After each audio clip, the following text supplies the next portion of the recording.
You've joined us on Starting Up. Now, off late on the show, we've noticed a trend, that of companies that are built here in India for global markets.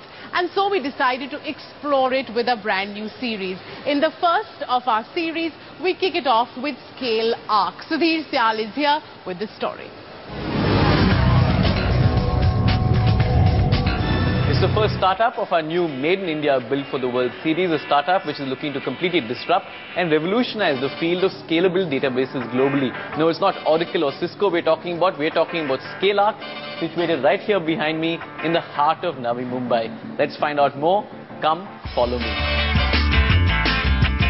Yes, kicking off our Made in India Built for the World series is ScaleArc, a product company which uses its patented IDB technology that creates an environment to cache database queries. A lot like Akamai for databases, it's raised over $5 million and has notched up an impressive lineup of global customers in a short period of time.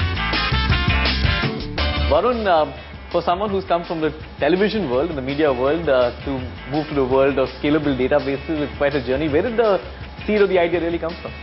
See, I've always been a techie before a journalist. I actually ended up becoming a journalist only because it gave me the opportunity to play with all of the technology in the world, literally. So before I started ScaleArc, I was the Chief Technology Officer at Network 18. And there I was handling large-scale database infrastructure, and we were building all of our websites and everything. And we had to build them to scale because at the end of the day, you'd have all these high-swing traffic movements, like you have a budget, you have a lot of traffic, you have something like a terrorist attack, and a whole lot of news traffic would come to your sites and stuff like that. So you have to build all of your infrastructure to handle that. And the most difficult part of scalability was database scalability. And as a result of that, we wanted to build something that would make database scalability easy to achieve. Take us through the product. What exactly does the product do? How does it really integrate with your client's architecture? Sure. Take us through how it works. So the product is called ScaleArc IDP. It's a transparent database scalability product. So what it does is it sits in the middle of applications and databases completely transparently. And as a result of that, there's no changes required at the application end or the database end to put this into the architecture. It makes it incredibly simple for customers to deploy it.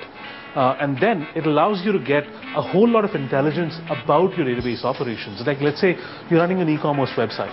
You can now go ahead and find out which are the most frequently accessed products on your website, which are the most frequently occurring SQL queries on your website. Earlier, if you wanted to scale databases, you had to write a whole lot of code into your applications. And that's, in general, a whole lot of work that is put on developers.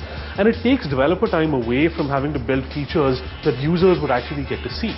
And with us, you don't have to worry about that anymore. So your application design becomes a lot simpler.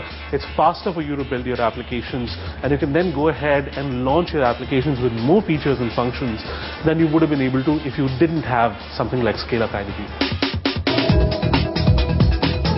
In order to best explain what ScaleArc does, let's imagine an e-commerce website. In this case, one of ScaleArc's clients, Yatra.com. What ScaleArc allows you to do is cache static database queries like that of the Yatra homepage.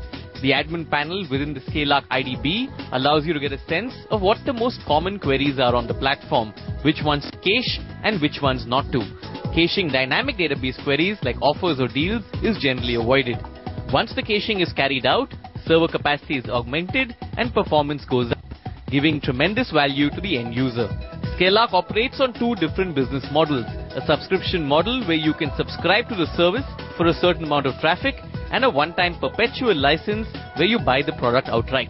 The pricing on the subscription model extends from 3.5 lakh rupees per year for a small database up to 75 lakhs per year for an extra large one. A model which has helped them bring on marquee clients like India Games, Yatra.com, and US-based game development firm Kixeye. One client of theirs is IT managed services provider NetMagic, which sees great value in the visibility into databases that ScaleArc provides its clients. ScaleArc helped enhance the performance of our business support system. We were facing performances with our database by looking at the queries that we were sending to our database, our business support database. We were able to figure out which queries were, causing performance issues, and were able to optimize our querying better. With a strong focus in reaching out to the global markets, ScaleArc raised a seed round from Nexus Ventures and topped it with a fundraising of $5.33 million from Trinity Ventures and Nexus Venture Partners. The Nexus team, one which has backed him from scratch, sees big potential in the market ScaleArc is addressing. India, you can reach out to a dozen customers, right? In the US, you can reach out to 5 dozen customers. So there's a big difference in how quickly you can sort of take this model and integrate a solution that was initially tested in India to the US market. Also, I think obviously the US is always at the cutting edge on technology, so people are always pushing the envelope more over there. With the funds raised, the next big challenge for ScaleArc, building a global sales team. In our case, what we did is we had a sales consultant come on board and join us as a consultant, and along with that consultant, we went to a lot of customers and we demoed our product to them. And we said, here's what we built, would you like it? Would you like to try it? Would you like to experiment with it? Would you like to play with it? And the answer was pretty much a unanimous yes. And as a result of that, it was incredibly easy for us to ask the sales consultant to join us full-time. How would you suggest other entrepreneurs learn from your journey of setting up in America? Did you have to, for instance, set up 2 companies, one here and one in America, or how was it structured? So originally when we started the company, we started it as a US company because we knew of all of these regulatory issues and hurdles and everything. It's a lot more difficult for a company from India to go set up a corporation in the US, whereas the other way around is still a bit easier. So what we did is we started a company in the US, and then we got funded in the US, and then we brought that money on as capital to India, and we set up the Indian corporation as a fully held entity of the US company. It makes a whole lot of stuff easier. Like one of the things that it makes easier instantly is filing patents in the US. We built a whole lot of core IP for our product, which we needed to protect and we needed to file patents for in the US. Having a US organization already in place made it incredibly easy to do that.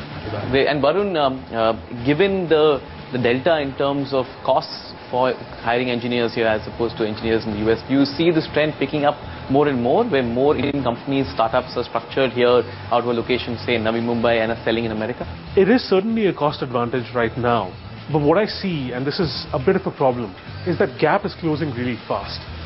Costs in India are going up, and along with that, talent would also have to go up.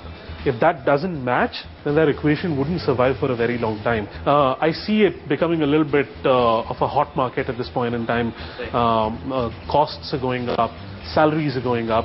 They can't continue to rise at that level. It's just unsustainable. Like in the US, salary rise over the last 20 years has been 7% per annum or thereabout. Sure. In India, it's already at 20% per annum. Right. It isn't going to sustain at that level. It can't sustain at that level. It'll have to slow down. Varun, lastly, for you personally, you've been flying up and down from India back to US, from the US back to India.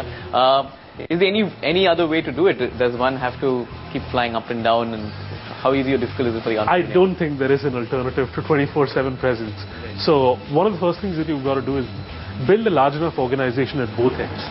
And then obviously, as much as possible, we try and use all of the digital communication methods that are there. Like most of our meetings actually happen over GoToMeeting. Right. Most of our meetings actually happen digitally. Right. But still, for a few weeks, every 3 months, I have to be here, I have to be with the engineering team. Right. So I have to do that. Some very interesting thoughts from Varun Singh, who sort of pioneered the art of making a product in India and building it for the world. Much more coming to you from our Made in India Built for the World series. Stay tuned.